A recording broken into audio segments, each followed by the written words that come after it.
Welcome to I dream. నా పేరు Lumbini. Whole బాడీలో గట్ అనేది basic foundation for healthy lifestyle అని చెప్పుకోవాలి కదా. సో మనం లైఫ్ గురించి, లైఫ్ స్టైల్ గురించి, ఫుడ్ హ్యాబిట్స్ గురించి, అలాగే హెల్త్ రిస్క్స్ గురించి ఇవన్నీ క్లియర్గా ఎక్స్ప్లెయిన్ చేయడానికి today we have surgical gastroenterologist with us, doctor Srimannarayana garu from Yashoda hospitals. Let's talk to him. Hello sir. Hello sir, బేసిక్గా gut is like a foundation. ప్రతి లైఫ్ కూడా హ్యాపీగా పీస్ఫుల్గా వెళ్ళిపోవాలి అంటే gut should be happy and healthy అంటారు కదా.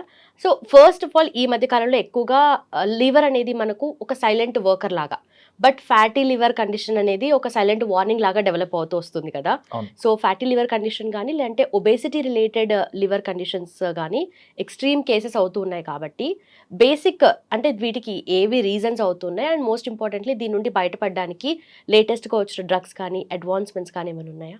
జనరల్గా ఇప్పుడు మన బుక్ పక్కన పెట్టేస్తే మా ప్రాక్టీస్లో స్టమక్ పెయిన్ అని చెప్పి అల్ట్రాసౌండ్ చేపిస్తారు కదా, లేకపోతే జనరల్ హెల్త్ చెకప్ అని అల్ట్రాసౌండ్ చేపిస్తారు. జనరల్గా ఏదైనా ఇన్సూరెన్స్ పర్పస్ కోసమనో లేకపోతే గైనకలాజికల్ ఇష్యూస్ కోసమనో అల్ట్రాసౌండ్స్ చేయిస్తారు. సో అలాంటి ఒక అల్ట్రాసౌండ్ రిపోర్ట్స్ ఒక 100 రిపోర్ట్స్ మనం దగ్గర పెట్టుకొని చూసుకుంటే 85% పేషెంట్స్లో ఫ్యాటీ లివర్ వస్తుంది. అంటే హాస్పిటల్కి వచ్చిన ఆల్మోస్ట్ ఎవ్రీ అల్ట్రాసౌండ్లో 100లో 85 అంటే ఆల్మోస్ట్ ఎవ్రీ అల్ట్రాసౌండ్లో. సో ఫ్యాటీ లివర్ అనేది అంత కామన్ అయిపోయింది. సెకండ్ థింగ్ ఏంటంటే, నెక్స్ట్ పేషెంట్ అడిగే క్వశ్చన్, ఎందుకు వచ్చింది సార్ నాకు ఫ్యాటీ లివర్ అని చెప్తారు. జనరల్గా ఫ్యాటీ లివర్ రావడానికి రీజన్ ఏంటి అంటే, రీజన్ ఉండాల్సిన అవసరం ఏం లేదు. యాక్చువల్లీ మనకి ఇప్పుడున్న ఫుడ్ హ్యాబిట్స్కి కానీ, మనకున్న ఇప్పుడు స్ట్రెస్ లెవెల్స్కి కానీ, మనం తినే విధానం కానీ, ఫుడ్ ఒకటి ఇంపార్టెంట్, తినే విధానం కూడా ఇంపార్టెంట్. సో ఇవన్నీ అవడం వల్ల ఏమవుతుంది అంటే, నెక్స్ట్ డ్రగ్స్ అనమాట. మనం ఇంతకుముందు ఒక మెడిసిన్స్ వేసుకోవాలంటే కంపల్సరీ డాక్టర్ని మీట్ అవ్వాలి, లేకపోతే డాక్టర్ ప్రిస్క్రిప్షన్ ఉండాలి. ఇప్పుడు మన కబోర్డ్ ఓపెన్ చేస్తే జనరల్గా ఒక ర్యాక్ అంతా మెడిసిన్స్ ఉంటాయి, అందరికీ కామన్. యాంటీబయాటిక్స్ తప్ప అందరూ అన్నిటి మెడిసిన్స్ని యూజువల్గా వేసేసుకుంటున్నారు. లైక్ మైగ్రేన్ అంటే ఒక టాబ్లెట్, పారాసిటమాల్ అయితే ఇంకా కామన్ అయిపోయింది, కాఫ్ సిరప్. అది ఏమవుతుందంటే, ఒక ఫ్యామిలీలో ఎవరికైనా సపోజ్ థ్రోట్ ఇష్యూ కానీ ఏదైనా వస్తే మనం ఒక ప్రిస్క్రిప్షన్ ఇస్తాము. ఆ ప్రిస్క్రిప్షన్ పక్కన పెట్టుకుంటే ఇంకా ఇంట్లో ఎవరికి ఏది వచ్చినా కూడా అదే ప్రిస్క్రిప్షన్ యూజ్ చేసి డ్రగ్ అబ్యూజ్ అయిపోయింది అనమాట. సో ఇవన్నీ రీజన్స్ వల్ల ఫ్యాటీ లివర్ అనేది వెరీ కామన్ అయిపోయింది. బట్ కామన్గా చూసుకునే కండిషన్స్ అయితే మాత్రం ఒకటి స్ట్రెస్, సెకండ్ థింగ్ ఏంటంటే alcohol, third is the smoking, fourth one is the more common more dreaded one is the obesity. ఒబిసిటీలో ఏంటంటే జనరల్గా అందరూ మిస్ అవుతుంది ఏంటంటే సెంట్రల్ ఒబిసిటీ అని చెప్తాము. అంటే లైక్ పొట్ట దగ్గర ఫ్యాట్ ఎక్కువ ఉన్న వాళ్ళది మోర్ డేంజర్ అనమాట. లైక్ కరెక్ట్గా చెప్పాలంటే వేస్ట్ అనమాట. అంటే నడుము దగ్గర ఫ్యాట్ ఎక్కువ ఉంటే దాన్ని మనం యాక్చువల్గా ఒబిసిటీ కింద ట్రీట్ చేస్తాం. సో కొంతమంది బై డిఫాల్టే వాళ్ళ స్కెలిటన్ ప్రకారమే హెవీగా ఉంటారు, వాళ్ళు మనం ఒబిసిటీ అనకూడదు, ఇది ఫిజికల్లీ ఫిట్ అనాలి. వాళ్ళ అంటే స్ట్రక్చరే అలాగే ఉంటుంది అనమాట. వాళ్ళ స్కెలిటన్ ప్రకారమే వాళ్ళ మజిల్స్ ఉంటుంది. సో అసలు ఎందుకు వస్తుంది ఈ ఫ్యాటీ లివర్ అంటే ఏంటంటే, మన లివర్లో యాక్చువల్గా చెప్పాలంటే ఫ్యాట్ ఉండదు, అంతా మజిల్ టైప్. జనరల్ చెప్పాలంటే ఇట్స్ మజిల్ టైప్ అనమాట. యాక్చువల్గా బ్లడ్ సర్క్యులేషన్ టిష్యూస్ తప్ప సపరేట్గా ఫ్యాట్ ఉండదు. సో ఇప్పుడు మన బాడీలో ఫ్యాట్ అయితే ఎలా అక్యుములేట్ అవుతుందో, ఆల్కహాల్ తీసుకున్న వాళ్ళలో, స్మోకింగ్లో, ఒబీస్ పేషెంట్స్లో, లివర్లో, సెల్లో హెపటోసైట్ అని చెప్తాం. అందులో ఫస్ట్ టైము ఒక ఫ్యాట్ అక్యుములేట్ అవుతుంది. మన బాడీలో ఏంటి అంటే ప్రాబ్లము, ఒక ప్లేస్లో ఉండాల్సిన టిష్యూ ఇంకొక ప్లేస్లోకి ఎంటర్ అయింది అనుకోండి, అది ఫారెన్ బాడీ కిందే లెక్క. అంటే మన బయట నుంచి ఏదన్నా ఫారెన్ బాడీ మన బాడీలోకి తీసుకుంటే, లైక్ మెటల్ కానీ ఒక చిన్న చిన్న ప్రిక్స్ కానీ తీసుకుంటే బాడీ ఎలా అయితే రియాక్ట్ అవుతుందో, మన బాడీలో లివర్లో అసలు ఫ్యాట్ ఉండదు, కానీ ఫ్యాట్ వచ్చింది, that means it is a foreign body. ఒక రియాక్షన్ని క్రియేట్ చేస్తుంది అనమాట. దాన్నే స్టీటో హెపటైటిస్ అంటారు. అంటే ఒక రియాక్షన్. మన బాడీతో వచ్చిన ప్రాబ్లం ఏంటంటే, మీ రియాక్షన్ కౌంటర్ రియాక్షన్ కూడా మన బాడీయే ఇవ్వాలి. సో ఇన్ఫెక్షన్ వచ్చిందని ఒక రియాక్షన్ వస్తుంది, దాని కౌంటర్ రియాక్షన్ కూడా మన బాడీ ఇవ్వాలి. ఎవరు గెలిస్తే వాళ్ళు రికవరీ అవుతారు. కానీ ఈ ఫ్యాట్లో ఏమవుతుందంటే, ఎవరు గెలిచినా ఫైనల్గా లివర్ ఖరాబ్ అయిపోతుంది. సపోజ్ ఆ ఫ్యాట్ని తీయడానికి ఒక రియాక్షన్ వస్తుంది, ఆ రియాక్షన్ వల్ల కొన్ని సెల్స్ యాక్టివేట్ అయ్యి అక్కడ ఉన్న ఆల్రెడీ ఒక స్ట్రక్చర్ని డిస్టర్బ్ చేస్తారు. సో మన బైల్ జ్యూస్, మన లివర్ జ్యూసే ఆ స్ట్రక్చర్ డిస్టర్బ్ అయిపోయిన ఏరియాలో ఉండిపోయి అక్కడి నుంచి మళ్ళీ రియాక్షన్ స్టార్ట్ అవుతుంది. అంటే ఒక ఏరియాలో అయిన ప్రాబ్లము అన్ని ఏరియాస్కి స్ప్రెడ్ అయిపోతుంది. ఓకే, దీనికి రియాక్షన్ అదైతే దానికి రియాక్షన్ మళ్ళీ ఇంకొకటి అనమాట. సో అందుకని ఏం చేస్తారంటే, ఆల్కహాల్ పేషెంట్స్ వాళ్ళు ఆపినా కూడా కొన్ని రోజులు వాళ్ళకి ప్రోగ్రెస్ అవుతూనే ఉంటుంది. ఒక లెవెల్ ఆఫ్ డ్యామేజ్ జరిగిపోయింది అనుకోండి, తర్వాత ఆపేసాడు అతను ఆల్కహాల్, రైట్. కానీ డ్యామేజ్ ఆగదు, అది కంటిన్యూస్గా అవుతూనే ఉంటుంది అనమాట. ఓకే. బట్ ఇక్కడ ఇంకొక డౌట్ ఏంటంటే ఆల్కహాల్ తాగుతున్నన్ని రోజులు వాళ్ళకి ఏదైనా లోపల ప్రాబ్లమ్స్ ఉన్నా బయటపడవు. వన్స్ వాళ్ళు ఆపేస్తే అప్పుడు బయటపడినట్టుగా అంటే వాళ్ళు అది ఫీల్ అవుతూ ఉంటారు. అంటే ఎందుకు అలా అవుతూ ఉంటుంది? జనరల్గా మేము ఇప్పుడు ఆల్కహాల్ అతను ఎందుకు ఆపుతాడు, నిజంగా చెప్పాలంటే అతను లోపల ప్రాబ్లం ఏదో ఫీల్ అవుతాడు. సిక్స్త్ సెన్స్ అనేది పనిచేస్తూ ఉంటుంది యాక్చువల్గా అనమాట. తనకి తెలిసిపోతుంటుంది తన బాడీ లోపల ఏదో జరుగుతుందని, అందువల్ల ఆల్కహాల్ స్టాప్ చేస్తాడు. నెక్స్ట్ ఏంటంటే ఆల్కహాల్లో ఉన్నప్పుడు బాడీ సెన్సేషన్స్ అన్ని తక్కువే ఉంటాయి, పెయిన్ కూడా ఫీల్ అవ్వరు. నెక్స్ట్ ఏంటంటే మనం కూడా ఏంటంటే ఏదన్నా వాడు సపోజ్ ఒక అబ్బాయి ఉన్నాడు, ఎప్పుడు నిద్రపోతూ అలా మూడ్లో ఉన్నాడు అనుకోండి, మనం ఏం చెప్తాము, ఆల్కహాల్ ఉన్నాడు అనుకోండి సపోజ్, ఆల్కహాల్ తీసుకున్నాడు కాబట్టి నిద్రలో ఉన్నాడు, మగతగా ఉన్నాడు అంటాడు. అదే ఆల్కహాల్ తీసుకొని పేషెంట్ ఒక రోజులో పడుకోవాల్సిన టైం కన్నా ఎక్కువ పడుకున్నాడంటే మనం ఏమడుగుతాము, ఏరా ఒంట్లో బాగుందా అని అడుగుతాం. సో అది డిఫరెన్స్ అనమాట. లివర్ ఫెయిల్ అయిన పేషెంట్ కూడా ఎక్కువసేపు నిద్రపోతారు. సో ఒకే కంప్లైంట్ 3 రకాలుగా చూడొచ్చు. సో చాలామంది ఏం చేస్తారంటే కామన్గా మీరు అడిగిన క్వశ్చన్లా కామన్ ఏంటంటే క్యాజువాలిటీకి వచ్చే ముందు బాగున్నాడు సార్, క్యాజువాలిటీకి వచ్చిన తర్వాత పేషెంట్ చచ్చిపోయాడు సార్. ఓకే, అప్పుడు దాకా బాడీ సపోర్ట్ చేసింది, నువ్వు ట్రీట్మెంట్ స్టార్ట్ చేసిన తర్వాత టైం కూడా ఇవ్వాలి కదా. ఇవన్నీ కోఇన్సిడెంటల్ లాగా అనమాట. సో ఆల్కహాల్ తీసుకున్న తర్వాతే సిమ్టమ్స్ ఎందుకు బయటపడతాయి అంటే పేషెంట్ యొక్క కాన్షియస్ లెవెల్స్ పెరుగుతాయి. రైట్. సో ఇప్పుడు ఫ్యాటీ లివర్ ఏంటంటే ఒక్కసారి స్టార్ట్ అయిన తర్వాత మనకి grade 1, grade 2, grade 3, grade 4 stages ఉంటాయి. అంటే ఎంత లివర్ మనకి డ్యామేజ్ అయ్యింది, ఫ్యాట్ తక్కువ ఉందా ఎక్కువ ఉందా అనేది, అంటే సెల్ యొక్క సైజుని బట్టి. ఒక్కసారి లివర్ డ్యామేజ్ అవ్వడం స్టార్ట్ అయితే దాన్ని స్టీటోహెపటైటిస్ అంటారు. అది ఏంటంటే ఇన్ఫ్లమేటరీ రియాక్షన్ అనమాట. సో ఆ ఇన్ఫ్లమేషన్ రియాక్షన్ కూడా కంప్లీట్ అయిన తర్వాత లివర్ ఫైబ్రోసిస్లోకి వెళ్ళిపోతుంది. దాని నెక్స్ట్ స్టేజ్ ఈజ్ సిరోసిస్, దాని next stage is cancer are liver failure. అంతే. ఫ్యాటీ లివర్ ఉన్న వాళ్ళందరికీ సిరోసిస్ రావాలని లేదు, సిరోసిస్ ఉన్న వాళ్ళందరికీ లివర్ ఫెయిల్యూర్ అవ్వాలని లేదు, సిరోసిస్ ఉన్న పేషెంట్స్ అందరికీ క్యాన్సర్ రావాలని లేదు. కానీ ఎవరు ఎటువైపు వెళ్తారనేది వీ డోంట్ నో. సో అందుకే స్టార్టింగ్నే ఆపాలని చెప్తాం యాక్చువల్గా అనమాట. So this is the fatty liver. Okay. But ఈ కండిషన్ డెవలప్ అయినప్పుడు మీరు ట్రీట్ చేసేటప్పుడు ఒక పర్సన్కి ఫ్యాటీ లివర్ కండిషన్ డెవలప్ అయింది, తర్వాత ఇంకొక పర్సన్కి కూడా అలాగే ఉంది, ఇద్దరు పేషెంట్స్. బట్ కాజెస్ ఏంటి అనేది మీరు ఎలా ఐడెంటిఫై చేస్తారు? జనరల్గా హిస్టరీ మేడం, అంటే లాయర్ల దగ్గర డాక్టర్ల దగ్గర అబద్ధం చెప్పకూడదన్న మీనింగ్ అదే అనమాట. సో ఇప్పుడు ఒక పేషెంట్ వస్తాడు, ఒక కంప్లైంట్ చెప్తాడు, నాకు సార్ నేను ఆల్కహాలిక్ అన్నాడు అనుకోండి, అతనికి మేమేం టెస్టులు చేయము కూడా యాక్చువల్గా. రైట్. ఆల్కహాల్ వల్ల ఫ్యాటీ లివర్ రావడం అనేది very common. Fatty liver patients alcohol అవ్వడం అనేది వెరీ కామన్. జనరల్గా డాక్టర్స్ వెరీ కామన్గా ఉన్న కండిషను, పేషెంట్ కనుక రెగ్యులర్గా ఫాలో అప్ అవుతాడు, ఈ పేషెంటు మనం చెప్పింది అర్థం చేసుకున్నాడంటే అల్ట్రాసౌండ్తోనూ సింపుల్ బ్లడ్ టెస్ట్తోనూ ట్రీట్మెంట్ ఇచ్చి పంపించేస్తాం. అట్లా కాకుండా అతను ఏం చెప్పాడు, సార్ నేను ఫ్యాట్ తిన్నాను sir, no alcohol sir, no smoking sir, నేను బయట ఫుడ్ తినను సార్, అతను ఒబీస్ కూడా లేడు, ఏం లేదు, అంతా బాగుంది, అయినా పేషెంట్ ఫ్యాటీ లివర్ వచ్చింది అనుకోండి, అప్పుడు ఇన్వెస్టిగేషన్ స్టార్ట్ అవుతుంది. ఏదో అబద్ధం చెప్తున్నాడు. పేషెంట్ ఏం చెప్తే అదే నమ్ముతాం యాక్చువల్గా. అంతే, మనం చూడలేదు కదా, అతను ఏం స్టోరీ చెప్తే అదే వింటాము. బట్ అంటే ఇవేవి కాకుండా వేరే రీజన్స్ అయితే మోస్ట్లీ ఉంటాయి. జనరల్గా మన బుక్లో ఉన్న ప్రకారం చూస్తే 100 రీజన్స్ ఉంటాయి. Common is alcohol, common is stress, common is smoking, obesity, ఇవి కామన్. ఇంకా మనకి తెలియని డిసీజెస్ చాలా ఉంటాయి, కానీ జనరల్గా 85% పేషెంట్స్ వాళ్ళు ఇందులోనే ఫిట్ అవుతారు. అండ్ లైక్లీ వీళ్ళకి ఆల్రెడీ ఒబేస్గా ఉన్నా, లేదంటే డయాబెటీస్ ఉన్నా, బీపీ ఉన్నా కూడా మళ్ళీ ఫ్యాటీ లివర్ కండిషన్ డెవలప్ అయ్యే ఛాన్స్. మన బాడీలో ఏ డిసీజ్ వచ్చినా, ఏ ప్రాబ్లం వచ్చినా ఫ్యాటీ లివర్ వచ్చేస్తుంది. Okay. Even normal viral fevers వచ్చినా, డెంగ్యూ ఫీవర్స్ వచ్చినా ఫ్యాటీ లివర్ వస్తుంది. కొన్ని రోజుల తర్వాత ఫ్యాటీ లివర్ రికవరీ అవుతుంది. So any problem fatty liver వస్తుంది కంపల్సరీ. ఓకే. సో ఏ కండిషన్ వల్ల ఫ్యాటీ లివర్ కండిషన్ డెవలప్ అయినా కూడా అంటే వాళ్ళకి మెడికేషన్ డిఫర్స్ ఉంటుంది. ఇప్పుడు ఒక పేషెంట్ వచ్చాడు మేడం నా దగ్గరికి, ఏదో సమ్ వేగ్ పెయిన్ అబ్డమన్ అని వస్తాడు. జనరల్గా ఫ్యాటీ లివర్లో స్టమక్ పెయిన్ రాదు. ఓకే. సో అతను స్టమక్ పెయిన్కి రీజన్ వేరే రీజన్ అయి ఉండొచ్చు, అందులో మనకి ఫ్యాటీ లివర్ వస్తుంది. సో ఆ రీజన్ని మనం ట్రీట్మెంట్ ఇస్తాం. నెక్స్ట్ అడిగే క్వశ్చన్, సార్ ఫ్యాటీ లివర్ అని కనిపిస్తుంది కదా సార్, మీరుగా చెప్పారు కదా ఫ్యాటీ లివర్ నెగ్లెక్ట్ చేస్తే సిరోసిస్కి, క్యాన్సర్కి ఫెయిల్యూర్ అవుతుంది కదా, సో ఈ ఫ్యాటీ లివర్ని నాకు ట్రీట్మెంట్ ఇవ్వండి అని చెప్తాం. ఆ ట్రీట్మెంట్ తీసుకోకపోతే, నేను ప్రిస్క్రిప్షన్ ఇవ్వకపోతే వాడు బయటికి వెళ్ళడు, పేషెంట్ బయటికి వెళ్ళరు. సో కంపల్సరీగా ఫ్యాటీ లివర్కి ట్రీట్మెంట్ ఇవ్వాలి. ఏమి ఇస్తాం ఫ్యాటీ లివర్కి? నీకు ఫస్ట్ క్వశ్చన్ ఏంటంటే దేని వల్ల వచ్చింది నీకు అని అడుగుతాం.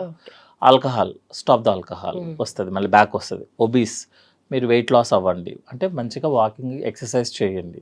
స్ట్రెస్ తగ్గించుకోండి, స్మోకింగ్ ఆపండి, డ్రగ్ అబ్యూస్ తగ్గించండి, ఫ్యాటీ లివర్ ఆటోమేటిక్గా బ్యాక్ వస్తుంది. దానికి మెడికేషన్స్ అంటే ఒక ఫ్యాటీ లివర్ తగ్గడానికి 1 year పడుతుంది అన్న ఆన్ యావరేజ్గా. ఇంకొకటి ఏంటంటే గ్రేడ్ 1 ఫ్యాటీ లివర్ 0కి రాదు ఎప్పుడు కూడా. ఓకే, కంప్లీట్గా రివర్స్ కంప్లీట్గా ఎప్పుడు 100% బ్యాక్ వచ్చేది, అంటే నియర్ నార్మల్కి రాదు. ఎందుకంటే మనం నియర్ నార్మల్ ట్రై చేసే టైంలోనే పేషెంట్ యొక్క ఏజ్ పెరుగుతుంటుంది, ఏజ్ రిలేటెడ్ కూడా రావాలి కదా కొంత ఫ్యాటీ లివర్. బట్ ఇప్పుడు యంగ్స్టర్స్ కి కూడా వస్తుంది, యంగ్స్టర్స్ కూడా వస్తుందంటే వాళ్ళ హ్యాబిట్స్ మార్చాలి. ఇప్పుడు మీరు స్ట్రెస్ తగ్గించిందంటే ఇది స్ట్రెస్ అనేది మనం తగ్గించుకునేదా బై డిఫాల్ట్ వచ్చేస్తూ ఉంటుంది అనమాట. సో గ్రేడ్ 1 ఫ్యాటీ లివర్ అనేది ఓకే, కానీ దాని స్టేజెస్ పెరుగుతున్నా లేకపోతే 4th స్టేజ్ది 1st స్టేజ్కి రాకపోయినా వీ హ్యావ్ టు వరీ. చాలా మంది ఏం చేస్తారంటే మీరు ట్రీట్మెంట్ ఇచ్చారు కదా, ఫస్ట్ స్టేజ్ 0 ఎందుకు రాదు అంటారు. ఆల్రెడీ ఒక డ్యామేజ్ అయింది. సపోజ్ నేను ఒక పేషెంట్కి సర్జరీ చేశాను, సర్జరీ చేయలేని స్కిన్ చేసిన స్కిన్ సేమ్ కావాలంటే ఎక్కడి నుంచి తెచ్చిస్తారు? Cut is cut, disease is disease finally. Once affected అంటే ఎఫెక్టెడ్, కాకపోతే ఏంటంటే మేనేజబుల్ ఎఫెక్టా కాదా అనేది చూసుకోవాలి.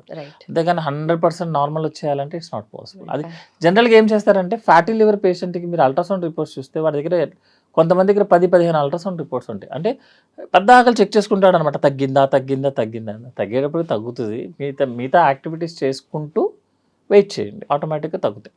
మెడికేషన్స్ అయితే మాత్రం జనరల్లీ ఫ్యాటీ లివర్లో అడ్వాన్స్ స్టేజెస్లో ఉంటేనే మనం యూస్ చేస్తాం జనరల్గా. మెయిన్ ఏంటంటే కొలెస్ట్రాల్ లోవరింగ్ డ్రగ్స్ ఉంటాయి అనమాట. We can't use the medication names actually. So cholesterol నార్మల్గా కొలెస్ట్రాల్కి యూస్ చేసే డ్రగ్స్ యూస్ చేస్తాం. తర్వాత ఏంటంటే రీసెంట్గా వచ్చాయన్నమాట వెయిట్ లాస్ డ్రగ్స్, యాక్చువల్గా అవి డయాబెటీస్లో వచ్చాయి. సో మనం డయాబెటీస్ని కంట్రోల్ చేస్తే ఆటోమేటిక్గా ఫ్యాటీ లివర్ తగ్గుతుంది. తర్వాత ఏంటంటే వెయిట్ తగ్గితే ఆటోమేటిక్గా ఫ్యాటీ లివర్ తగ్గుతుంది. సో వెయిట్ లాస్కి డయాబెటీస్కి కంబైన్డ్గా డ్రగ్స్ స్టార్ట్ అయ్యాయి. అవి ఫ్యాటీ లివర్కి కూడా యూజ్ అవుతాయి అని చెప్పి ఒక కాన్సెప్ట్ ఉంది. ప్రాబ్లం ఏమొస్తుంది అంటే అవి కంటిన్యూస్గా యూజ్ చేసుకోవాల్సి వస్తుంది. ఎందుకంటే అది డయాబెటీస్ని కంట్రోల్ చేసే డ్రగ్, ఫ్యాటీ లివర్ని డ్రగ్ చేసి కాదు. అది వెయిట్ని కంట్రోల్ చేసే డ్రగ్, ఫ్యాటీ లివర్కి కాదు. సో ఇంకొక ప్రాబ్లం అయిన ఆ డ్రగ్స్తో ఏంటి అంటే వీక్లీ వన్స్ వేసుకోకపోతే నెక్స్ట్ వీక్ మళ్ళీ రొటీన్ అయిపోతుంది. సో ఫిజికల్ యాక్టివిటీని ఇంప్రూవ్ చేసుకోవడానికి తప్ప ఫ్యాటీ లివర్ ఇప్పుడు నేను ఇంజెక్షన్ తీసుకున్నాను తగ్గిపోయింది మళ్ళీ రాదు అనే రూల్ ఏం లేదు. జనరల్గా పేషెంట్స్ అడిగే క్వశ్చన్ తెలుసు కదా, మేము వాడాం కదా సార్ మళ్ళీ ఎందుకు వచ్చింది అన్నట్టు. It's a continuous process. Gastric problem ఉంది, టాబ్లెట్ తీసుకున్నాను తగ్గింది, మళ్ళీ ఎందుకు వచ్చిందంటే మళ్ళీ బ్యాక్ టు నార్మల్ కాబట్టి మళ్ళీ వస్తుంది అన్నమాట. సో ట్రీట్మెంట్ అని కాదు, తగ్గించుకోవచ్చు. తర్వాత మనం హెల్దీ హ్యాబిట్స్ కంటిన్యూ చేస్తే problems Rao.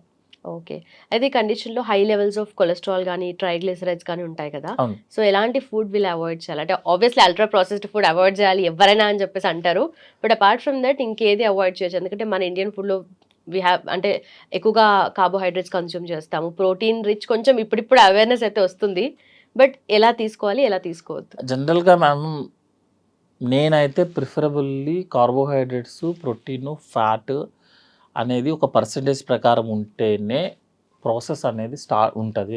That is our motto.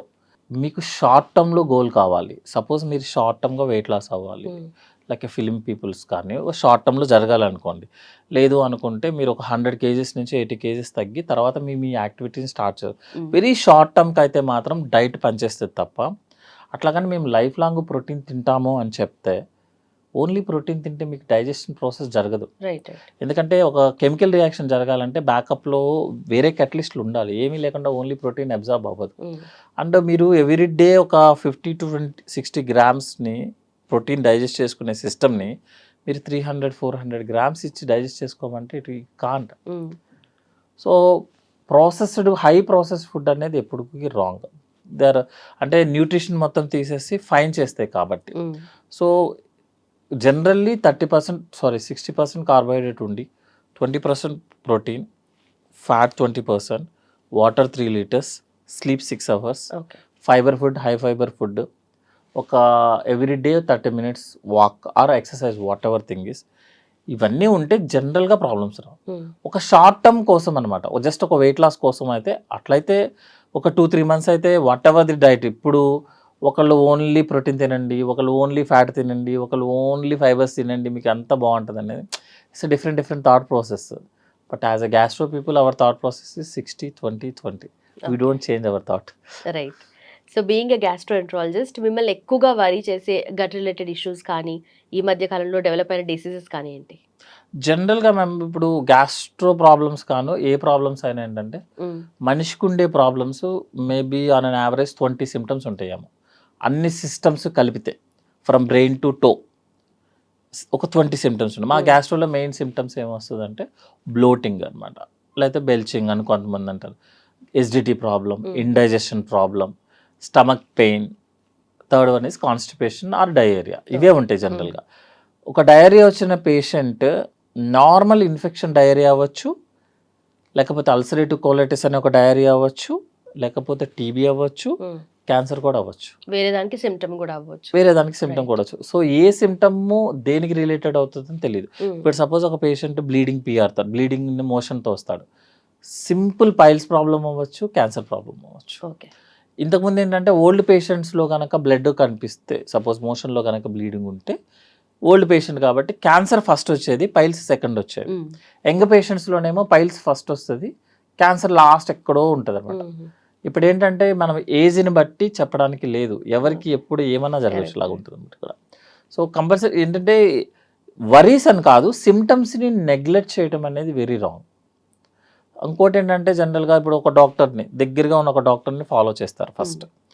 అతను బ్లీడింగ్ ఏదైనా మోషన్లో బ్లడ్ పడిందంటే మెడిసిన్స్ ఇస్తాం, తగ్గలేదనుకోండి నెక్స్ట్ ఇంకో డాక్టర్, ఇంకో నెక్స్ట్ ఫస్ట్ ఆయనకి ఏం చెప్పాడో తెలియదు, సెకండ్ ఆయనకి ఏం చెప్పాడో తెలియదు. జనరల్గా ఏంటంటే మనం మనిషి చేంజ్ అయ్యే కొద్దీ హిస్టరీ సగం ఎగిరిపోతుంది. ఆ డాక్టర్ ఇది చెప్పాడు సార్, ఆ టెస్ట్లు ఇది చెప్పాడు సార్, ఫస్ట్ క్వశ్చన్ అదే అడుగుతారన్నమాట. ఒక ఫైల్ ఇస్తారు, ఆ డాక్టర్ గారు పైల్స్ అన్నారు సార్ అంటారు, నా మైండ్ అంతా పైల్స్ వైపుకే వెళ్తుంది.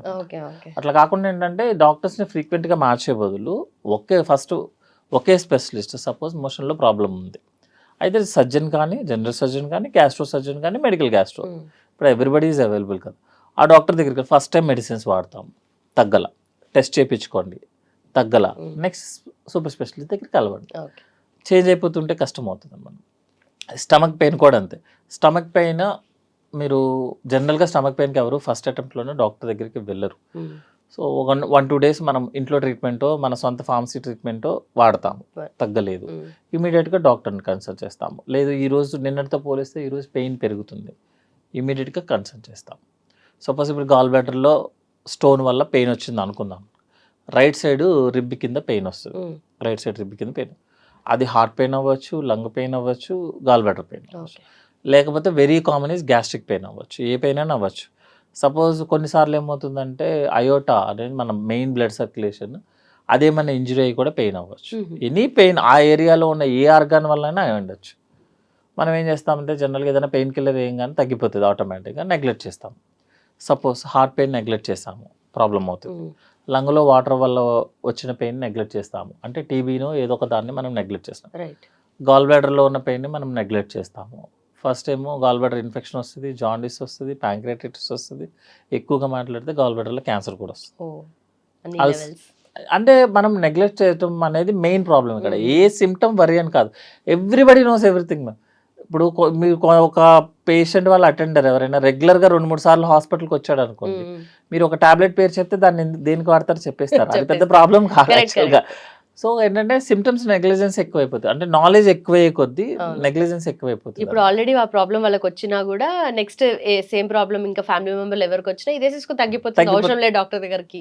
వి యూజువల్లీ డూ దట్, అంటే అందరూ చేస్తారు. అతనికి తగ్గింది, మనకి తగ్గలేదు అనుకోండి, పెద్ద బాంబే పడుతుంది యాక్చువల్గా. అంటే సింపుల్ హాఫ్ అన్ అవర్ సర్జరీతో పోయేది 4-5 అవర్స్ పట్టేస్తుంది. సింపుల్ హెర్నియా ఉంటుంది, చాలా మంది ఏం చెప్తారు, హెర్నియాకి ఏం సర్జరీ అవసరం లేదు కదా, స్వెల్లింగ్ లా ఉంటుంది, ఏం అవసరం లేదు, బెల్ట్ పెట్టుకో, నేను యూట్యూబ్లో చూసా, అమెజాన్ నుంచి ఆర్డర్ పెట్టుకో, బెల్ట్ వచ్చేస్తుంది, బెల్ట్ ఎలా పెట్టాలో యూట్యూబ్లో చెప్పిస్తారు, వేసేసుకో తగ్గిపోతుంది అంట.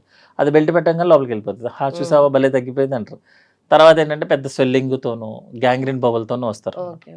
సో ఏంటంటే సిమ్టమ్స్ అనేది అందరికీ తెలుసు, ట్రీట్మెంట్ అందరికీ తెలుసు, కాకపోతే ఈ రెండింటిని కోరిలేట్ చేసి సర్జరీ ఎవరు చేయాలి, మెడిసిన్స్ ఏం చేయాలి అనేది డాక్టర్కి తెలుసు. ఏ కండిషన్లో ఉంది, ఎలా ట్రీట్ చేయాలనేది సిమ్టమ్స్ వరీ కాదు. బేసికల్గా మన దగ్గర ప్రాబ్లం ఏంటంటే negligence is the more worry అనమాట. Okay, right sir. అంటే ఇప్పుడు ఈ మధ్య ఫుడ్ ఎలర్జీ టెస్ట్లు ఎక్కువగా ఫేమస్ అవుతున్నాయి, లైక్ ఉపాసన గారు చెప్పారు, అండ్ ఆల్సో సైఫ్ అలీ ఖాన్. అంటే నాకు ఫర్ ఎగ్జాంపుల్ కొంతమందికి వీట్ పడదు అనో, కొంతమందికి నాకు రైస్ పడదు అనో, లేదంటే గ్రౌండ్ నట్స్, కొంతమందికి చికెన్ కూడా పడదు, ఇలా ఉంటుంది కదా. అది ఆ టెస్ట్ చేయించుకోవడం అంత నెససరీయా, లేదంటే మరిది మనకు సెల్ఫ్గా తెలుస్తుంది కదా కొంతమందికి? జనరల్గా సపోజ్ కామన్గా వచ్చే ఎలర్జీస్ ఏంటి అంటే wheat allergy, actual gluten allergy అనేది కొంచెం కామన్ యాక్చువల్గా, అండ్ మిల్క్ ఎలర్జీ. మిల్క్ అనేది మోర్ కామన్. ఆల్మోస్ట్ మనకి ఇండియన్ సెటప్లో ఒక 20 ఏజ్ దాటిన తర్వాత 30-40% వాళ్ళకి మిల్క్ పడదు, డైరెక్ట్ మిల్క్ పడదు, కర్డ్ అవన్నీ ఓకే. ఓకే. కర్డ్ అనేది ప్రాసెస్డ్ మిల్క్, అంటే ఆల్రెడీ బ్యాక్టీరియా డైజెస్ట్ చేసి తినడానికి రెడీ టు ఈట్ అనమాట. రైట్. సో మిల్క్ పడదు కామన్గా. నెక్స్ట్ ఏంటంటే గ్లూటిన్ ఒకటి పడదు వెరీ కామన్గా. మిగతా ఎలర్జీస్ అన్నీ అనేది అంటే పేషెంట్ స్పెసిఫిక్. సపోజ్ కొంతమందికి నేను గోంగూర తింటే ఎలర్జీ వస్తుంది అంటాడు, కొంతమందికి వంకాయ తింటే నాకు పడదంటాడు, కొంతమందికి సీ ఫుడ్స్ తింటే నాకు పడదంటాడు. అప్పుడు దాకా సీ ఫుడ్స్ తినేవాడు సడన్గా సీ ఫుడ్ తింటే నాకు ఎలర్జీ వచ్చేసింది అంట. సో అదేంటంటే పేషెంట్ని స్పెసిఫిక్ అనమాట. బట్ జనరల్గా ఏంటి అంటే ఏదన్నా ఫుడ్ మనకి పడని ఫుడ్, మనకు నోట్లో మ్యూకోజా అనేది ఒక లేయర్ ఉంటుంది, అది టచ్ అవ్వగానే we know that itching. Okay. ఏదో పార్టీకి వల్ల లేకపోతే అదేంటో తెలుసుకోలేక తినేస్తాం కానీ జనరల్గా. But when the food touches our mucosa అంటే లైక్ లిప్ కానీ టంగన్ కానీ టచ్ చేయగానే will get that itching. Right. Itching వస్తుంది, ఎలర్జీ వస్తుంది. నెక్స్ట్ మింగుతున్నప్పుడు కూడా will feel that throat pain అనమాట. బట్ ప్రాబ్లం ఎక్కడ వస్తుంది అంటే ఫుడ్ ఎలర్జీ ఇమ్మీడియట్గా రియాక్ట్ అయిపోతుంది యాక్చువల్గా. కొంతమందికి ఏమో విజిబుల్ ఉంటుంది, కొన్ని ఇంటర్నల్ గా కూడా అవుతాయి కదా. అది ఇంటర్నల్గా అయిపోయింది ఎలర్జీ అని చెప్పం మేడం. యాక్చువల్గా ఇంటాలరెన్స్ టైప్ అనమాట.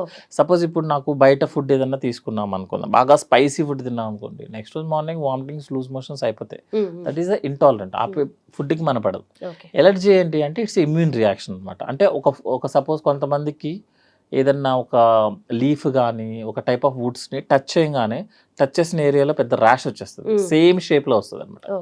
దట్ ఈస్ ఎలర్జిక్ అనమాట. అంటే ఆ పేషెంట్కి పడదు. బట్ ఎవరికి టెస్ట్ చేయాలి అనేది ఇట్స్ ఏ సబ్జెక్ట్. సపోజ్ ఇప్పుడు నాకు ఉంది, నాకు I don't think we don't నాకేమీ అలర్జీస్ ఏముండవు. మన ఫ్యామిలీలో ఎవరికైనా ఎలర్జీ ఉందని చూస్తాం. జనరల్గా ఎలర్జీ అనేది ఇమ్యూన్ రియాక్షన్ కాబట్టి ఫ్యామిలీలో రన్ అవుతుంది యాక్చువల్గా అనమాట. అంటే మనకి ఏదన్నా ఫ్యామిలీ హిస్టరీలో ఆస్తమా కానీ లేకపోతే ఈ డస్ట్ ఎలర్జీ ఉంటుంది అనమాట. అంటే ఇంట్లో ఏదైనా క్లీన్ చేయగానే మదర్కి స్టార్ట్ అయిపోతుంది. కొంతమందికి మార్నింగ్ లేవగానే ఎక్కువ తుమ్ములు వచ్చేస్తాయి, ఎందుకంటే వాళ్ళకి కోల్డ్ ఎలర్జీ వస్తుంది అనమాట. సో దానికి టెస్టింగ్ కన్నా అబ్జర్వేషన్ అనేది వెరీ ఇంపార్టెంట్ యాక్చువల్గా. ఇంకొకటి ఏంటంటే కొంతమందికి ఏం ప్రాబ్లం అవుతుంది అంటే ఎంత అబ్జర్వ్ చేసినా సరే అనేబుల్ టు ఐడెంటిఫై. వాళ్ళకి ఎలర్జీని టెస్ట్ చేయించుకోవడం ఓకే. ఓకే.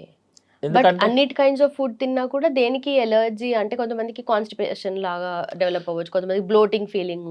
అంతే ఇప్పుడు మిల్క్ పడకపోతే కొంతమందికి బ్లోటింగ్ ఫీలింగ్ వస్తుంది. అది ఎలర్జీ కాదు యాక్చువల్గా, దానికంటే అతను డైజెషన్ అవ్వట్లేదు, దట్ ఈస్ ఇంటాలరెంట్ అనమాట. అంటే సపోజ్ బయట ఫుడ్ తిన్నా లేకపోతే కొన్ని మిక్స్ చేసి ఫుడ్ తిన్నా, ఇప్పుడు మీరు అన్నారు కర్డ్ తిన్న వాళ్ళకి మిల్క్ తాగిన వాళ్ళకి బ్లోటింగ్ వచ్చేస్తుంది, అది ఫుడ్ పడట్లేదు, అది ఎలర్జీ కాదు యాక్చువల్గా. ఎలర్జీ అనేది రియాక్షన్ టైప్ అనమాట. అంటే కంపల్సరీగా ఇరిటేషన్ రావటము, నెక్స్ట్ ఏంటంటే ఒక ఎనాఫైలాక్టిక్ రియాక్షన్ లాగా వచ్చేస్తుంది. అంటే థ్రోట్ మొత్తం బ్లాక్ అయిపోవటము, శ్వాస తీసుకోవడంలో ఇబ్బంది అయిపోవటము, వెరీ డిఫరెంట్ రియాక్షన్స్ వస్తాయి. ఈ ఫుడ్ ఏదైతే మీరు కాన్స్టిపేషన్, లూజ్ మోషన్స్, వామిటింగ్ అని అనేది దట్ ఈస్ ఇంటాలరెంట్ అనమాట. అంటే ఒకసారి ఆ ఫుడ్ తిన్న వాళ్ళకి బాగానే ఉంటుంది, ఇంకోసారి తింటే ప్రాబ్లం.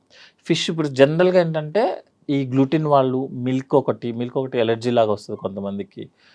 థర్డ్ అందుకే gluten free, no milk gluten free అని రాస్తారు, అంతేగాని no brinjal free, no tamarind free అని ఎవరు రాయరు యాక్చువల్గా, బికాస్ వెరీ రేర్ అనమాట. లేకపోతే కొంతమందికి సీ ఫుడ్ జనరల్గా సేమ్ ప్రాన్ సీలో వెళ్తే వాళ్ళకి ఎలర్జీ వస్తుంది, బికాస్ లెడ్ ఎక్కువ ఉంటుంది కాబట్టి సీ వాళ్ళకే వస్తుంది. అదే ప్రాన్ పాండ్లో పెరిగితే మళ్ళీ ఎలర్జీ రాదు అతనికి, ఇట్స్ వెరీ స్పెసిఫిక్గా ఉంటుంది. ఎవరికి ఎలర్జీ టెస్ట్ చేయాలంటే ఏంటంటే అబ్జర్వేషన్ చేసిన తర్వాత కూడా అవ్వట్లేదు, వర్కౌట్ అవ్వట్లేదు, తెలియట్లేదు అని వాళ్ళకి చేస్తాము. బట్ 99.99% అది ఫుడ్ లో కాదు, మన రూమ్ లో ఉన్న డస్ట్ ఎలర్జీతో వస్తుంది. బట్ కొంతమందికి వెజిటబుల్స్ కూడా పడవు, లైక్ వంకాయ ఎక్కువ తిన్నప్పుడు బయట దురదలు వస్తుంది, అది స్పెసిఫిక్ మనం పేషెంట్ స్పెసిఫిక్ యాక్చువల్ అనమాట. అది అబ్జర్వేషన్ కదా, వంకాయ తిన్నప్పుడు రాదు, ఇంకా అదే పేషెంట్ అడగండి డిఫరెంట్ టైప్ ఆఫ్ వంకాయలు ఒక వంకాయకే పడుతుంది, అది పేషెంట్ స్పెసిఫిక్ అనమాట. అతనికి అబ్జర్వేషన్ తెలిసిపోతుంది యాక్చువల్. సో ఏవి అబ్జర్వ్ చేసినా కూడా పేషెంట్కి వర్కౌట్ అవ్వకపోతే ఎలర్జీ టెస్ట్ చేయించుకోవాలి. సి to be frank, allergy test is thousands, it's not 100-200 rupees కాదు అది. సో మనం పేషెంట్స్ అందరికీ ఇంకొకటి, మీరు 100 మందిని నుంచోబెట్టి మీకు ఏదైనా ఫుడ్ ఒకటి పడదా అంటే ఒక పర్సన్ ఒక ఫుడ్ పేరు అని చెప్తాడు, కంపల్సరీగా చెప్తాడు, చెప్పకుండా ఎవ్వరు ఉండరు. బట్ ఇందాక అన్నట్టుగా నాకు డౌట్ ఏంటంటే మిల్క్ ప్రోడక్ట్స్ కన్నా మిల్క్ ఎక్కువగా, లైక్ మిల్క్ కన్జ్యూమ్ చేసిన, టీ ఆర్ కాఫీ కన్జ్యూమ్ చేసిన బ్లోటింగ్ ఫీలింగ్ వస్తుంది. బట్ ఇంటాలరెన్స్ మీరు కంటిన్యూ అవుతుంటే మీరు మిల్క్ ఒక్కదానికే ఎలర్జీ లాగా అదే ఇంటాలరెంట్ లాగా వస్తుంది అనమాట. కాఫీ టీ తాగితే వచ్చేదాన్ని గ్యాస్ ప్రాబ్లం అంటారు. Okay. దానికి ఎలర్జీకి సంబంధం లేదు. ఎలర్జీ అనేది ఇమ్యూన్ రియాక్షన్ చేసి బాడీలో అన్ని సిస్టమ్స్ని డిస్టర్బ్ చేస్తుంది. రైట్. సపోజ్ టీలు కాఫీ తాగినప్పుడు లేకపోతే లూజ్ మోషన్స్ కాన్స్టిపేషన్ రావడం అనేది అది స్పెసిఫిక్గా ఆ సిస్టమ్ మాత్రం. రైట్. అది ప్యూర్గా చెప్పాలంటే it's a food poisoning. Okay. And one more thing, నిజంగా చెప్పాలి అంటే ఇండియన్ సెటప్లో 20-25 ఇయర్స్ అయిన తర్వాత పాలు తాగే వాళ్ళు ఎవరు అని ఒక క్వశ్చన్ అడిగితే, మిల్క్ అని అడిగితే లక్షలో ఒక మంది కూడా చెప్పడు నేను పాలు తాగుతాను. మరి దాన్ని ఎందుకు అంత ఫ్రీక్వెంట్ చేస్తామో వీ డోంట్ నో. ఎవరు తాగరు. టీ కాఫీకి ఎలర్జీ రాదు. టీ కాఫీకి రాదు. రాదు. Okay. Lactose intolerance is only for milk, not for the plain milk. Only plain milk. Tea కాఫీలో మీకు టీ ఉంటుంది, వాటర్ ఉంటుంది, కాఫీ పొడి ఉంటుంది. అండ్ ఇట్స్ ఆల్రెడీ వేడి చేసి మొత్తం న్యూట్రలైజ్ చేసి ఉంటుంది. జనరల్గా మిల్క్ ఇంటాలరెన్స్ అంటే లాక్టోజ్ అదే రా మిల్క్కి వస్తుంది. తప్పిసి కాఫీ టీకి. రైట్. రైట్. సో మన ఇండియన్ ఒక ఫుడ్ ప్లేట్ తీసుకుంటే కాంబినేషన్ ఆఫ్ ఎవ్రీథింగ్ ఉంటుంది. ఇప్పుడు మనం ఓన్లీ ఏదో ఫాస్ట్గా తినేసి వెళ్ళిపోతున్నాం, లేదంటే ఫాస్ట్ ఫుడ్ తింటున్నాం, కానీ మంచి రైస్ ఉంటుంది, కార్బోహైడ్రేట్స్, అలాగే ప్రోటీన్ ఉంటుంది, పప్పు అండ్ పచ్చడి ఉంటుంది, పెరుగు ఉంటుంది, అన్నీ ఉంటాయి, మిక్స్ ఆఫ్ ఆల్. ఇప్పుడు ఇవన్నీ మనం తీసుకున్నా తీసుకోకపోయినా చాలా విషయాల్లో మనము అంటే మన బ్యాక్ టు రూట్స్ అంటారు కదా, అది వెళ్లకుండా మనం ఇంకా కంటిన్యూ చేస్తున్నాం. కాబట్టి యూజువలీ మన ఇండియన్ మీరు అన్నట్టుగా మన గట్ రిలేటెడ్ ఇష్యూస్ కానీ ఇవన్నీ డెవలప్ అయిపోతున్నాయి కదా. సో ఎక్కువగా ఏది హార్మ్ చేస్తుంది అంటారు ఈ రోజుల్లో? జనరల్గా అంటే what is the best food అని సపోజ్ అనుకుంటే బెస్ట్ కాంబినేషన్ ఏంటంటే the Indian thali is the best combination. From carbohydrate to fibre బనానాతో కంప్లీట్ చేస్తే it's a very best food యాక్చువల్గా. బట్ ఏది బ్యాడ్ ఫుడ్ ఐటమ్స్ అనుకుంటే ఫుడ్ అయితే ఎలా అయితే ఉంటుందో ఫుడ్ అమౌంట్ అనేది కూడా ఇంపార్టెంట్ యాక్చువల్ అనమాట. మనం ఎక్కువ ఫుడ్ తక్కువ టైంలో తీసుకుంటున్నప్పుడే మెయిన్ ప్రాబ్లమ్స్ వస్తుంది యాక్చువల్లీ. సపోజ్ ఈరోజు 2 days ఫాస్టింగ్ ఉండేసి ఎవరో పార్టీకో లేకపోతే వాట్ ఎవర్ థింగ్ ఈజ్ అని చెప్పేసి బాగా ఆకలి మీదని బింగ్ ఈటింగ్ చేస్తాం. That is the more danger than the food items. Second thing ఏంటంటే అడల్టరేటెడ్ ఫుడ్స్ అనమాట. అడల్టరేటెడ్ అంటే మన మార్కెట్ నుంచి తెచ్చుకునేది ఇప్పుడు అంతా కంప్లీట్గా అడల్టరేటెడ్. న్యాచురల్గా అయితే మనకు అంత అమౌంట్ ప్రొడక్షన్ జరగదు. Adulterated, completely adulterated food. Chemical use చేయింది ఫుడ్ రాదు. ఫుడ్లో కెమికల్ రాకుండా ప్రోడక్ట్ బయటికి రాదు. సో ఎంతో కొంత కెమికల్ బాడీ లోపలికి వెళ్తుంది, వెళ్ళకుండా ఎప్పుడు ఉండదు. బట్ దాన్ని ఎంత మినిమైజ్ చేస్తామనేది సపోజ్ అదే మెటీరియల్ని మనం ఇంట్లో తయారు చేసుకుంటే యూస్ చేసిన ఆయిల్ మళ్ళీ మెయిన్ ప్రాబ్లమ్ ఈజ్ ఆయిల్తోనే వస్తుంది. సెకండ్ థింగ్ ఈజ్ రిఫ్రిజరేషన్ అనమాట. ఈరోజు వండుతాము, మధ్యాహ్నం ఆల్రెడీ అది సగం వేడిలోనే ఉంటే తీసుకెళ్ళి ఫ్రిడ్జ్లో పడేస్తాం. మళ్ళీ సాయంత్రానికి మళ్ళీ వేడి చేస్తాము, మళ్ళీ దాన్ని ఫ్రిడ్జ్లో పడేస్తాం. మన అదృష్టం ఏంటంటే అన్ని కంటైనర్లోనే ఉంటాయి కదా, దాన్ని బట్టి ఓవెన్ కంటైనర్ టైప్లోనే ఉంటుంది. కొంచెం తీసి వేడి చేయము ఎప్పుడు, మళ్ళీ అదే ప్యాకెట్ని మళ్ళీ వేడి అలా వేడి చేస్తూనే ఉంటాం. అది మోర్ డ్యామేజ్ యాక్చువల్గా. సెకండ్ థింగ్ ఏంటంటే ఆయిల్, యూస్ చేసిన ఆయిల్ మళ్ళీ యూజ్. ఇంకా బెస్ట్ ఆయిల్ ఏంటనేది ఎప్పుడు టాపిక్ ఏనండి, అది డిస్కషన్ టాపిక్ లాగా ఉంటుంది. ఒకళ్ళు ఆలివ్ ఆయిల్, బట్ అందరూ చెప్పేది ఏంటి అంటే జనరల్గా ఈ వీక్లీ వన్స్ ఒక్కొక్క ఆయిల్ని చేంజ్ చేయమని చెప్తారు. ఒక ఆయిల్లో బెటర్ ఉంటే ఒక ఆయిల్లో బ్యాడ్ ఉంటుంది, దాన్ని వీక్లీ చేంజ్ చేసుకోమని చెప్తాం, బ్యాలెన్స్ చేసుకోమని చెప్తాం. సెకండ్ థింగ్ ఏంటంటే రిఫ్రిజరేషన్ అనేది ఎంత తక్కువ యూస్ చేయగలిగితే అంత బెటర్ యాక్చువల్గా. బట్ ఇప్పుడు మీల్ ప్రెపే ఓన్లీ అలాగే వచ్చింది కదా, అంటే ఒకేసారి ఫుడ్ కుక్ చేసుకొని ఆర్ ప్రిపేర్ చేసుకొని పెట్టుకొని, అంటే వీక్లో ఈ డే ఇది, అది కూడా ప్లాన్డ్ గానే ఉంటుంది. అంటే ప్రోటీన్ ఎంత, ఫైబర్ ఎంత, అది కానీ బట్ అది కూడా రిఫ్రిజ్ లోనే ఉంటుంది కదా. జనరల్గా ఏంటంటే it's commercial type of thing అనమాట. ఓకే. మోర్ ఒబిసిటీస్ ఎక్కడ ఉన్నారంటే యుఎస్లో ఉంటారు. ఎందుకు ఉంటారంటే వాటర్ కన్నా వాళ్ళు కూల్ డ్రింక్ ఎక్కువ తాగుతారు, బికాస్ సేమ్ ప్రైస్ ఉంటుంది అన్నమాట. ఓకే. ఇంకా ప్యాకింగ్ ఫుడ్ అవన్నీ దిస్ డిఫికల్ట్ టాపిక్. బట్ మనం ప్రిపేర్ చేసుకొని అప్పుడు తిన్నది, లేకపోతే మ్యాక్సిమం అదే రోజు కన్జ్యూమ్ చేసిందే. మీరు ఇప్పుడు మన బేకరీస్కి వెళ్తేనే చెప్తారు please consume on the same day అని. మీరే ప్రిపేర్ చేసుకొని మీరే కన్జ్యూమ్ చేసుకుంటే దట్స్ ఆల్వేస్ ఏ బెటర్. లెక్క కట్టి తినే బదులు యాక్చువల్గా ఏంటంటే మంచిగా తిని, మీరు ఎంతైతే వర్క్ చేస్తారో అంత తిని, ఎంతైతే తిన్నారో అంత వర్క్ చేస్తే ఇట్ విల్ బి హెల్ప్ఫుల్. ఇక ప్రతిసారి ఏదో నెంబర్ల గేమ్లో ఆడుకుంటూ ఎంత తీస్తున్నాం అనేది, జనరల్గా ఒక 1000 members జిమ్కి పే చేస్తే 10 members వెళ్తారు. అట్లాగే ఇట్లాంటి ఏదైతే ఫాలో అవుతున్నారో సొంతంగా అది మన రెగ్యులర్ రొటీన్ ప్రాక్టీస్కి వర్కౌట్ అవుతుంది. So eat what ever you want to eat and work. అదేం లేకుండా మళ్ళీ వర్క్ నేను చెయ్యను అంటే కన్జ్యూమ్ చేయకపోతే ఇబ్బంది అవుతుంది. రైట్. మీరు కన్జ్యూమ్ చేయాలి, ఎక్స్పెక్ట్ చేయాలి కూడా, బయటకి తీయాలి కాబట్టి okay. That's the better way యాక్చువల్గా. అంటే ఫర్ మేబీ 100 years. రైట్. అంతేగాని షార్ట్ టర్మ్కి అయితే ఓకే, యూ కెన్ సే నేను ఓన్లీ ఈ రోజు ప్రోటీన్ తింటానంటే యూ కెన్ డూ ఇట్. ఏదైనా షార్ట్ టర్మ్ గోల్స్ వేరే షార్ట్ టర్మ్ గోల్స్ కోసం. Long term is not helpful. Right sir.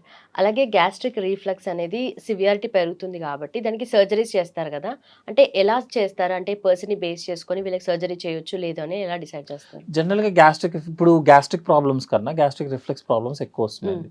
అంటే అతనికి స్టమక్లో పెయిన్ ఇబ్బంది ఏమి ఉండదు, అంటే అబ్డామిన్లో. మెయిన్ చెస్ట్లో బర్నింగ్ సెన్సేషన్ రావటము, ఏం తిన్నా కూడా ఎక్కువ బ్లోటింగ్ వచ్చేయటము, బర్పింగ్ ఎక్కువ రావటం అనమాట.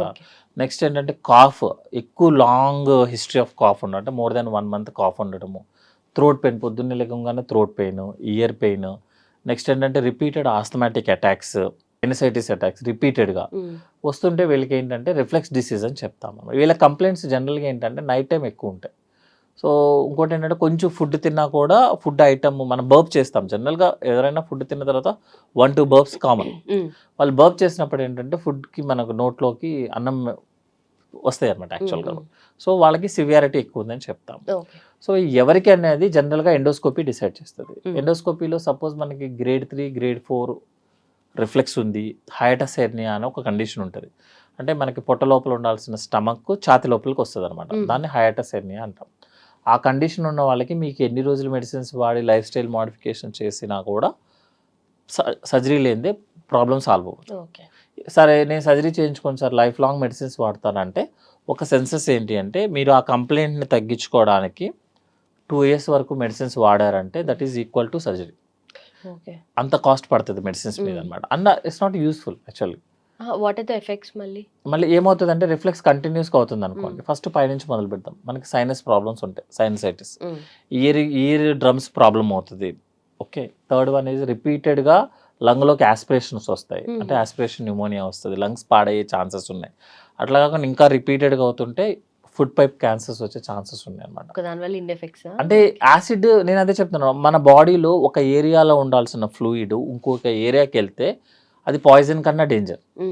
స్టమక్లో ఉండాల్సిన యాసిడ్ ఫుడ్ పైప్లోకి వచ్చింది అనుకోండి, that is foreign body. So మన బయట నుంచి యాసిడ్ పోసినట్టే యాక్చువల్. సో కంటిన్యూస్గా రిఫ్లెక్స్ చేస్తుంది కాబట్టి క్యాన్సర్ కింద కన్వర్ట్ అయ్యే ఛాన్సెస్ ఉంటాయి. సో మనం ఎండోస్కోపీ చేస్తాము, ఓకే ఈ పేషెంట్కి మనకి రిఫ్లెక్స్ ప్రాబ్లం ఉంది, హైటస్ హెర్నియా ప్రాబ్లం ఉందని చెప్తాం, గ్రేడింగ్ చెప్తాము. తర్వాత ఏంటంటే pH స్టడీస్ అని, యాసిడ్ నిజంగా పైకి వస్తుందా లేదా చూస్తాం. ఎందుకంటే మనం చేసే సర్జరీ ఏంటి అంటే యాసిడ్ పైకి రాకుండా ఆపే సర్జరీ అనమాట.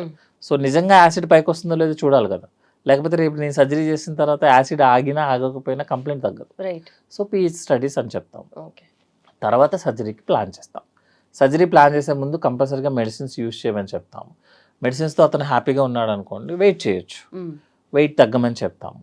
తర్వాత ఏంటంటే లైఫ్ స్టైల్ మోడిఫికేషన్, అంటే ఫుడ్ ప్రాపర్గా తీసుకోండి, బయట ఫుడ్ ఇవన్నీ చేసినా కూడా పేషెంట్కి కంఫర్టబుల్ లేకపోతే అప్పుడు మాత్రమే surgery.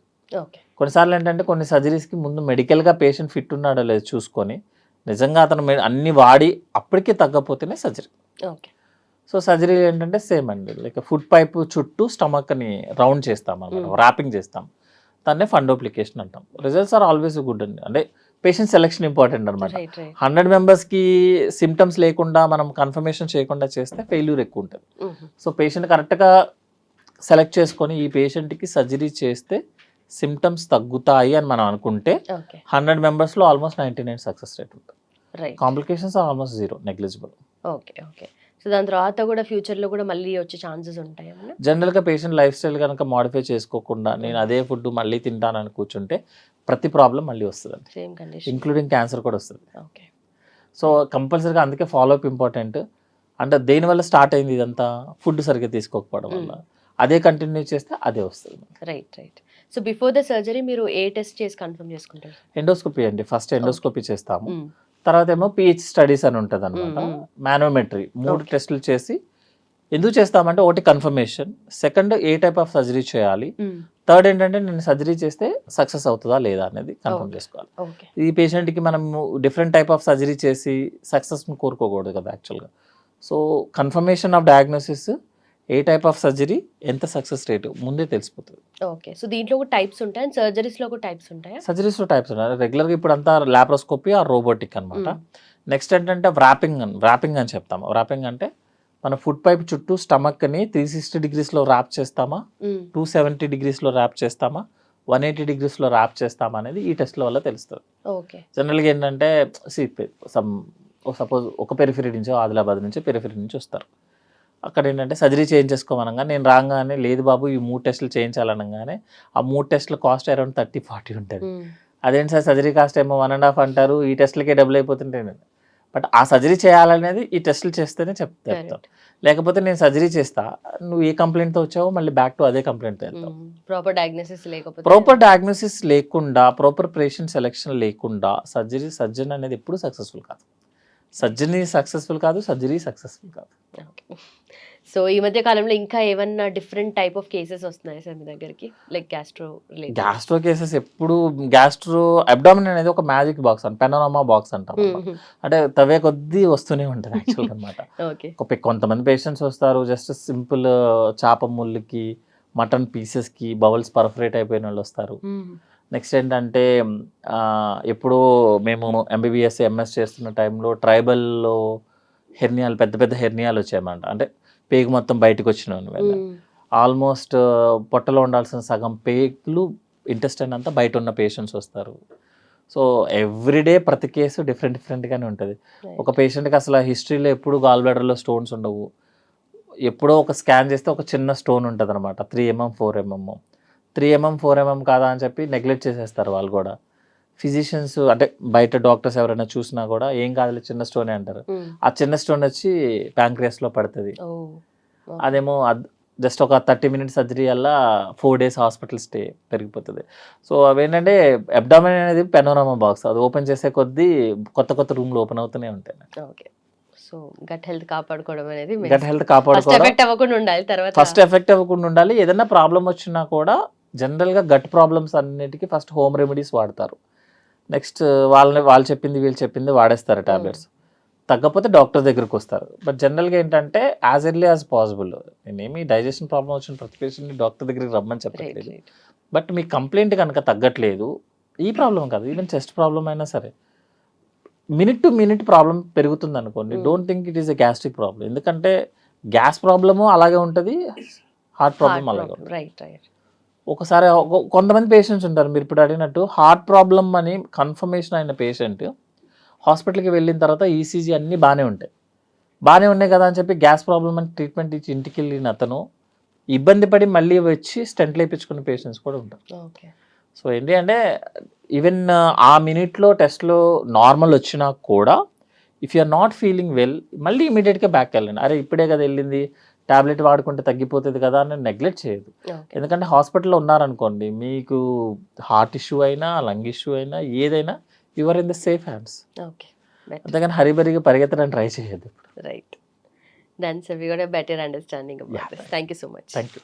And for more videos, please subscribe to iDream channel. Subscribe to iDream Media. Please subscribe to iDream. Please subscribe to iDream. Please subscribe iDream. And please subscribe to iDream. For more videos, subscribe to iDream.